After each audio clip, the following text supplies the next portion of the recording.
বন্ধুরা, মোহনা রান্নাঘরে আবারও একটাই বর্ষার সময় দারুণ একটা রেসিপি নিয়ে এসেছি। আজকে বানাবো হচ্ছে কুচো নিমকি। তো কুচো নিমকি বানাবার জন্য আমি এখানে ময়দা নিয়েছি 100 থেকে 150 গ্রাম মতন। আর এই ময়দার মধ্যে আমি এই ছোট চামচের 1 চামচ মতন দিয়ে দেবো জোয়ান, আর 1 চামচের থেকে অল্প একটু কম দিয়ে দেবো কালো জিরে। এখানে দেবো 1/2 চামচ মতন খাওয়ার সোডা,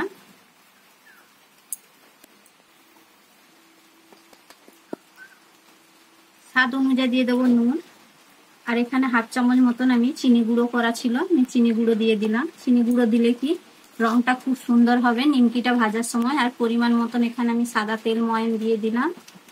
এবার খুব ভালো করে এই উপকরণগুলো মিশিয়ে নেব। খুব ভালো করে উপকরণগুলো মেশানো হয়ে গেছে। এবার এখানে আমি জল দিয়ে অল্প অল্প জল দিয়ে মেখে নেবো। আর জলটা আমি গরম জল নিয়েছি, খুব একটা গরম জল নয়, কুসুম কুসুম গরম। তাতে কি ময়দাটা খুব সুন্দর সফট হবে মাখা।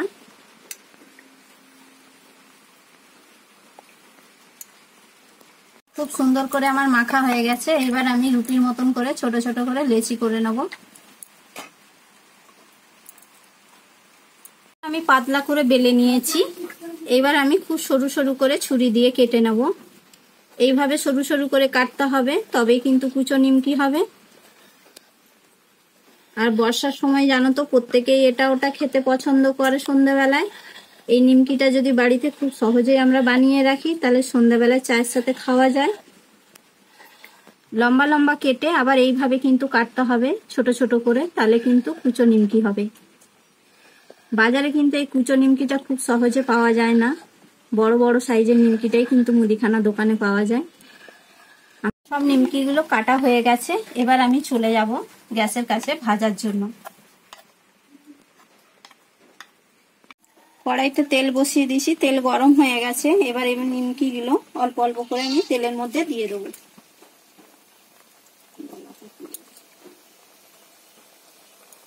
নিমকিগুলো কত সুন্দর ভাজা হয়েছে। এবার আমি কড়াই থেকে তুলে নেবো। এগুলো ভাজা হয়ে গেছে। দেখো দেখতে কত সুন্দর লাগছে। দেখতে যত সুন্দর এটা খেতেও কিন্তু খুবই সুন্দর। দেখো বন্ধুরা, নিমকিগুলো কত সুন্দর হয়েছে আর কতটা ঝরঝরে খাস্তা হয়েছে। দেখো মুচমুচে, যে কিরকম আওয়াজ হচ্ছে দেখো, আওয়াজেই বুঝতে পারবে যে কতটা মুচমুচে হয়েছে।